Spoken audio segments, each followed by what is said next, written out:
Now, there's no lie that this season I have been struggling hard with Titan builds, especially Void Titans. Now, I've seen a lot of builds revolving around Severance Enclosure and Mask of the Quiet One, but I didn't want to make a build of those because as good as those exotics are and those builds are, they don't vibe with me. They don't sing to me like this particular build does. And this particular build involves one of my favorite exotics, and that's going to be Precious Scars. Now, there's no doubt this thing is ugly, and you're not going to do any fashion shows with it, but it is an amazing exotic, especially for support-based builds like we're going to go over today. With this build, you're going to keep your teammates and yourself alive with the healing that you're going to be able to deal out, and give yourself a ton of overshields to give to yourselves and allies, giving them that 50% damage reduction that it gives. Now, before we truly get into this video, I'd like to again thank everybody for the support that I have gotten over the past couple of videos. I'd love to see it, so please continue to like, comment, and please subscribe. 90% of people that are watching aren't subscribed, so please consider subscribing. It helps me out a ton, and let's get right into this video.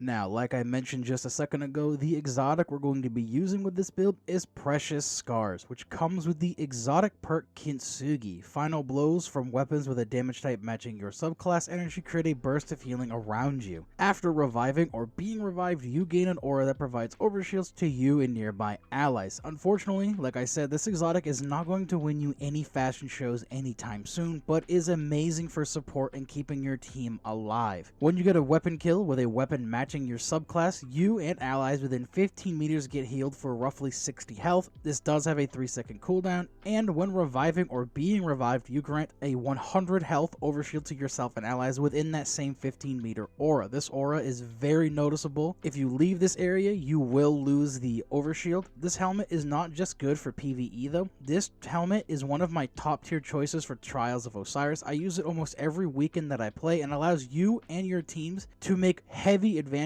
off of just unfortunate picks and just push a team, get that overshield, and then just roll them. It's one of my top tier choices for PvP, especially Trials of Osiris and anything that requires you to be revived or revive your allies. As for a weapon, I know a lot of people are talking about Wave Splitter and the suppression field it does when picking up an orb, but I'm going to be using a different Void Trace rifle for this build, and that's going to be Ruinous Effigy, and it comes with the perk Transmutation. Final blows with this weapon collapses its victims into Void Transmutation Spears. This also plays into its weapon trait Evolution, which allows you to wield these Transmutation Spears to attack, block, and do a suppressing heavy attack. When you do block with these spears, you take less damage and you can drain the life from your targets, giving you your health back, feeding into this hole, trying to stay alive for you and your teammates. Also, with the heavy slam attack from this weapon, like I mentioned, it is a suppressing heavy slam. You can stun overload champions and take advantage of the catalyst if you have it, where when you deal damage with the sphere, those targets will take more damage from Ruinous Effigy. Onto our artifact, we are first going to take Grenade and Void Authorization unlocks. These are going to make the related mods significantly cheaper, allowing us to use more of them. We're also going to take a look at Volatile Flow. Picking up an Orb of Power grants your weapon volatile rounds. We're using Ruinous, which is a void weapon, allowing us to use these volatile rounds and make the weapon able to pierce barrier champions. Also, the sphere we pick up will get the benefits of this mod, allowing the attacks and the drain to apply volatile as well. And another cool thing is that even with volatile rounds active, the void heavy slam from the sphere does not lose its overload stunning capabilities, meaning this is one of like the only weapons that has dual purpose for champions. Now granted, I know the orb, the spear, doesn't count as Ruinous Effigy, but it can still do the suppressing slam while your Ruinous Effigy itself can deal with barrier champions. I thought that was pretty cool. We're also going to look at Bricks from Beyond. Defeating a powerful combatant with a void weapon has a chance to drop a heavy brick for you and your allies. We're going to be using void weapons heavily with this build, so extra heavy ammo is always good to have. And finally, we're going to look at void weapon channeling. Defeating a combatant with a void weapon with at least one void ability charge grants bonus damage. This is increased for additional charged abilities. Again, we're going to be using void weapons a lot with this build, meaning we can get the damage bonus from this mod and not have to worry about running surge mods on our legs to get more out of our weapons. This is extremely beneficial for just having those higher damage outputs on red bars, champions, anything that you can have this channeling boost active 4. Moving on to our class setup, we have Bastion. Cast your super to grant overshield to nearby allies. Casting your barricade grants overshield to yourself and nearby allies and empowers it, enabling you to slowly regenerate the overshield of allies bunkering behind it and extend their overshield duration. This build is all about keeping our allies safe as well as ourselves, so it only makes sense that we'll be running this aspect to give them that void overshield and give them that 50% damage reduction that it also applies. We're also going to be running offensive bulwark. While you have an overshield or an inside ward of dawn, your grenade charges significantly faster, you have increased melee range and damage, and melee final blows extend the duration of your overshield. You gain an additional shield throw while in sentinel shield. For this build, I primarily ran Ward of Dawn, trying to play that protector role for my Void Titan. The extra grenade regen you get from this is very nice to add some offensive power to this build. I ran suppressors to help deal with overloads from a distance, or if I didn't have one of those transmutation spears available to myself. If you want to use controlled demolition, even for more healing off of those volatile targets, you absolutely can. Nothing is stopping you, and I think it would play very well for this build. First fragment we have is going to be Echo of Expulsion. Void ability final blows cause targets to explode with a +10 to intellect. This fragment is very nice to have because the explosions you cause from this can deal with large groups of adds at a time. The big takeaway from this for me is the bump in intellect, allowing us to get our Ward of Dawn back faster and use that to help our team and give us that additional grenade regen from offensive bulwark. Echo of Persistence. Void buffs applied to you, invisibility, overshield, and devour have increased duration with a -10 to resilience. The hit to resilience does hurt from this if you don't have the extra space to balance it out. However, the bonus time you get to our overshield is going to help a ton, as this means we'll have that 50% damage reduction longer, meaning we can protect our team for longer. We can't protect anybody if we're dead. As well as the benefits of Bulwark being added from this additional overshield, this will also help with Echo of Vigilance. Defeating a target while your shields are depleted grants a temporary void overshield with a -10 to recovery. This is a great fragment as it saved my life a ton while testing out this build, and we also get the benefits from Persistence, giving you more time with this Panic overshield to maybe play it smart and return to cover. However, if that's not you, well, your teammates will revive you and you will all get the overshield from Kintsugi. Now onto our armor mods. In our helmet, I ran double Void Siphon in order to make orbs with Ruinous Effigy as well as its transmutation spheres and to get more out of those orbs in general. I also ran an ammo finder as Ruinous Effigy is a special weapon and choice rifles have a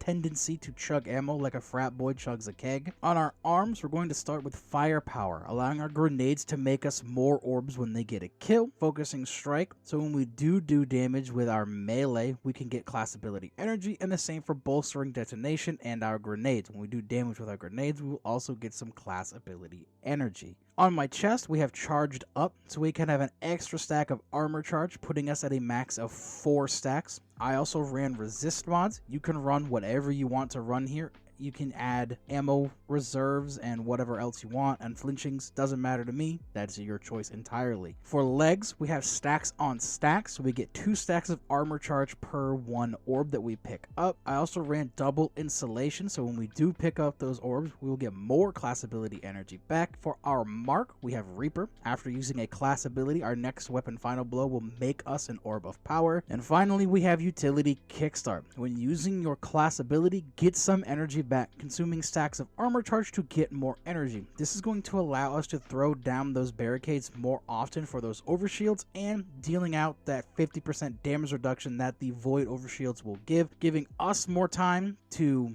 deal with the enemies that are pushing our allies and give our allies that extra layer of comfort and survivability that they may need in order to push through whatever content you are working with. Now that is it for the build. It's a fairly quick and simple one this week. I'm recording this on Sunday, so hopefully I can get my Grandmaster done this Tuesday. This video is still going to go out on Tuesday on reset, at reset. So if you're seeing this, very good. It went out without a hitch. But I'm going to get Proving Grounds done as soon as I can and hopefully get a video out by Thursday. That is my goal. They're going to be a lot quicker this season as I'm trying a new format, as my Grandmaster videos tend to do okay, but not too crazy. Again, the build videos on this channel are the bread and butter. Everything else I do is just extra content to just put my feelers out there and see what can be done. But with that, again, that is the end of this video. I hope everybody will take something from this build, whether it be that Precious Scars may be ugly, but it is absolutely amazing to use, or that Ruinous Effigy is also still a very good Void Trace rifle. So like, comment, and subscribe if you keep finding yourself coming back, or you just like this content in general, and I hope everybody has a good week.